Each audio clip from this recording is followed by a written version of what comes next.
Ang nag-iisang, Di Manwa, Tagalog Recap. Nakatanggap si Chan Sok ng ulat sa radyo tungkol sa isang kahina-hinalang grupo na humaharang sa tulay sa unahan. Isa pala itong pananambang, kung saan naghihintay ang buong grupo ng mga nakamaskarang mandirigma na handang umatake anumang oras. May humugot ng blade habang papalapit na ang kaguluhan. Sa itaas ng bubong ng tren, agad inutusan ni Chan Sok ang lahat ng hunter na maghanda para sa labanan. Nagsimula ang bakbakan at mabilis na napalibutan si Chan Sok habang papalapit ang mga nakamaskarang umatake. Isang babae na may napakalaking gayagyum sa kanyang likod ang bumati sa kanya gamit ang kanyang pangalan, malinaw na ipinapakitang kilalang-kilala nila siya. Walang impresyon si Chan Sok at simpleng tinanong kung paano siya nito nakilala. Sinabi ng babae na gusto raw siyang mahuli ng buhay ng kanyang mga pinuno, ngunit halata sa kanyang mga mata na wala siyang balak sundin yun. Inamin pa ng babae na hindi siya magaling sa paghuli ng buhay, at dahil wala naman ang kanyang mga elder ay gagawin niya ang gusto niya. Hindi na siya nagsayang ng oras at agad nagsimulang tumugtog ng isang nakamamatay na himig gamit ang kanyang instrumento. Napagtanto ni Chan Sok na ginagamit pala nito ang tunog bilang sandata sa pamamagitan ng gayagyum. Kumilos ang babae na parang isang malabong anino sa bilis habang binibiyak ng kanyang aura ang mismong lupa sa ilalim ng kanyang mga paa. Mahigpit siyang binantayan ni Chan Sok habang naghahanda para sa susunod nitong galaw. Iniunat ng babae ang kanyang kamay at naghanda muling magpakawala ng atake. Isang napakalakas na shockwave ng tunog ang sumabog at tumama kay Chan Sok nang may lakas na kayang baluktutin maging ang hangin sa paligid. Tinanggap niya ang tama habang iniisip na kahit nakakainis ito, hindi naman ito sapat para pabagsakin siya. Doon naman sumali sa laban ang isang lalaking may hawak na napakalaking cleaver at mga ritual na kampana. Si Lee Ha-yun yun, at halatang sabik na sabik ipakita ang kanyang ritualistikong teknik.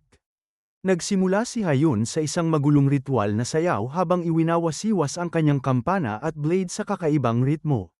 Sunod-sunod na sound-based attacks ang bumuhos kay Chan Sok, dahilan upang mapaurong siya habang mabilis pa ring umaandar ang tren. Patuloy naman si Yeonjo sa pag-atake mula sa malayo habang muling pinapatunog ang kanyang instrumento. Napagtanto ni Chan Sok na hindi basta ritual lamang ang sayaw ni Ha-yun, isa pala itong buff skill na lalo pang nagpapalakas sa kanilang mga atake habang nagpapatuloy ang laban. Nanlaki ang mga mata ni Sang-a sa sobrang lakas ng atake na umabot sa kanyang mga tenga.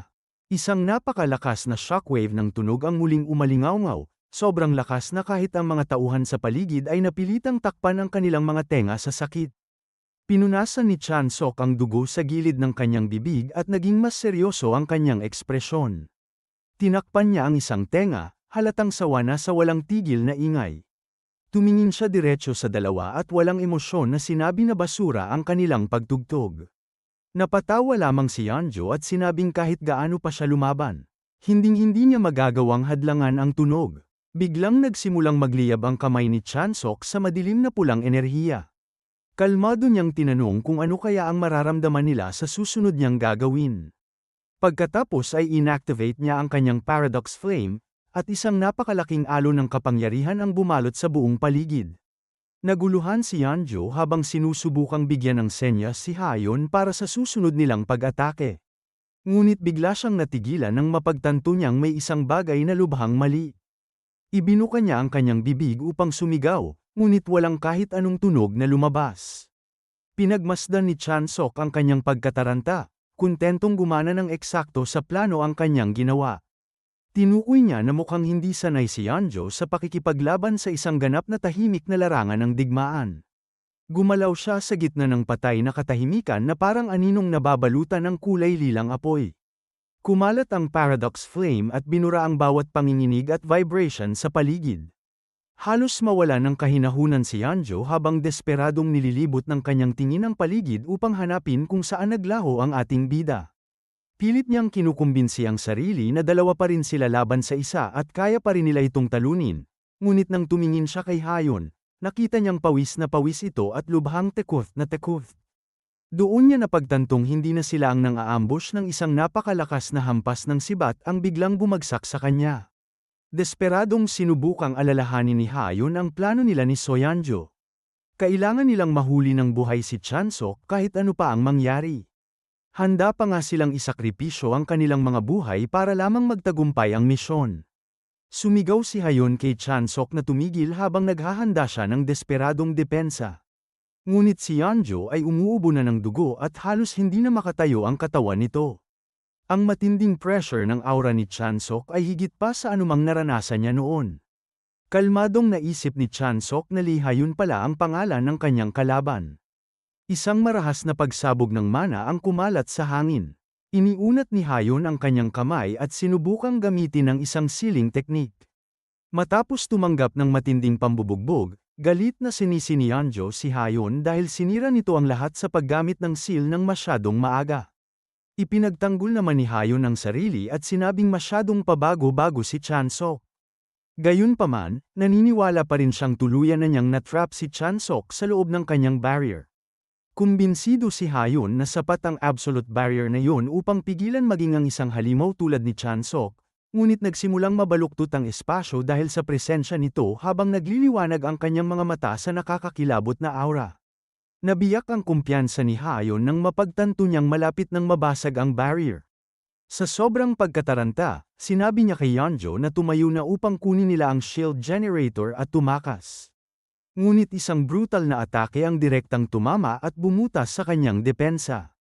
Napaatras si Hayon habang muli na namang umuubo ng dugo.